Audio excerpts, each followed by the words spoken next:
We're often asked what will come up on the screen of an MFT should you try and do a live test when you connect to an incorrectly connected socket.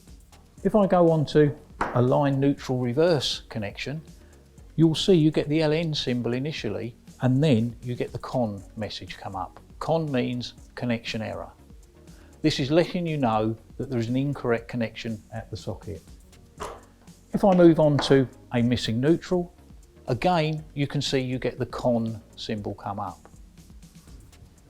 I have a missing earth here, same again, the CON error will show. At any point if you try and manually override and do a test, it will not allow it to happen. If I go to the line earth reversed, again it will show CON. What we're all used to seeing when doing an earth loop test is plugging in and going straight into test, giving you your earth loop reading at the bottom and your prospective fault current on the top display.